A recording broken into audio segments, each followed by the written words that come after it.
purposely inhaling the broccoli to get high, it was most likely used as part of a ritual to invoke an altered state of mind so you could communicate with spirits. Which shit, dog, I wanna know what these dudes were smoking, cause I ain't never heard of no grass that gets you to the spirit realm. This might have low-key been the last kush Snoop Dogg smoked, cause once you get so high you start communicating with your dead gran-gran, that's when you really might be like, okay, I think it's about time I stop smoking this shit. Since cannabis, for one reason or another, proved to be quite the useful plant, people started trading it around the world as soon as it was domesticated. Which the only people who didn't really fuck with the Zaza were Europeans, who preferred getting hammered instead. Which is low-key reflected in modern times too, especially in the northern countries where once you turn 18, you can drink as much poison as you want, but if you wanna blaze, well, you might be looking at a little bit of jail time, my boy. But now, let's quickly go over the uses of cannabis throughout different cultures so we can move on to the modern age, starting with Hindus. They made something called bang, an edible cannabis paste that had medicinal properties but also got you high. This could be added to a variety of foods and drinks, which this bang was the preferred food of the Hindu god Shiva, making him in my eyes the god of edibles. Disclaimer, that was a joke. Islam. Here the za was called hashish and was introduced about 1,000 years ago, which hashish wasn't strictly forbidden in the Quran at first, so a lot of Muslims ate it for its medicinal and relaxation properties. But later, Egypt basically banned it, and also the Quran was revisited by many and reinterpreted to include hashish to be banned just like alcohol. The Vikings. These dudes basically used the za to make rope, sailcloth, and other things, but also for its medicinal properties, mostly to relieve pain, and to date, there's no hard evidence that they consumed it for its recreational use, but you know. Maybe they should have, because they were quite the horrendous savages and murderers, so it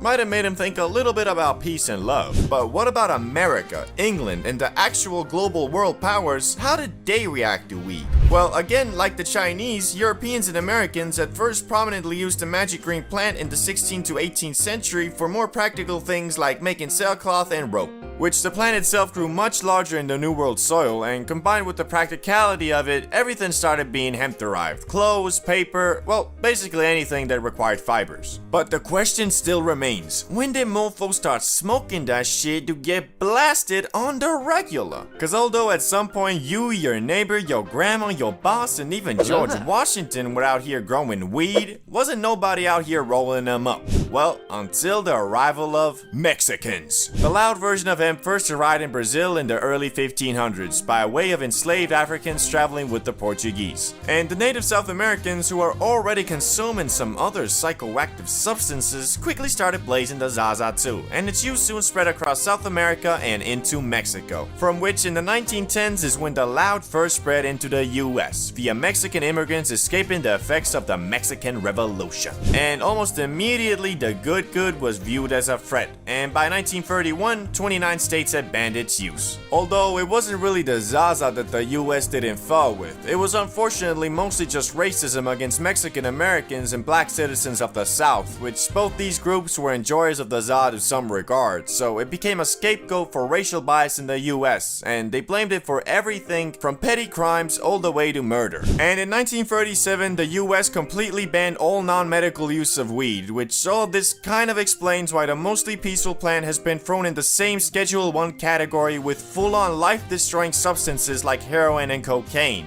But thankfully, a couple decades later came the hippie movement of the 1960s to 1970s. This is what likely sparked the comeback for weed, cause unlike before, when the Zaza was mostly smoked by Mexican immigrants and black citizens who the US was massively racist against, the hippie movement had middle-class white American youth start blazing too. Which it was all about love, peace, spirituality, non-violence, and of course, every hippie's favorite, recreational drug use. Although most hippies were all about peace and love, that was quite easy to say when most of them were literally privileged enough to drop out of college, run off with Cassandra in a rainbow van, go on copious amounts of mindset-altering trips, mostly powered by LSD, and then return 10 years later to their parents and have them say, "It's okay, son.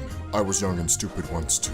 Anyway, although the grass was still federally illegal, this didn't really do much cause in 1976, 1 in 8 Americans over the age of 12 admitted to smoking it in the past 30 days. Hippies though were especially interested in cannabis, so much so they went on something called the Hippie Trail, which was basically an excursion by the youths of the world to go over to the Middle East and India, all while riding in magic buses and discovering new ways to get absolutely blasted, such as smoking the concentrated Zaza resin known as hash.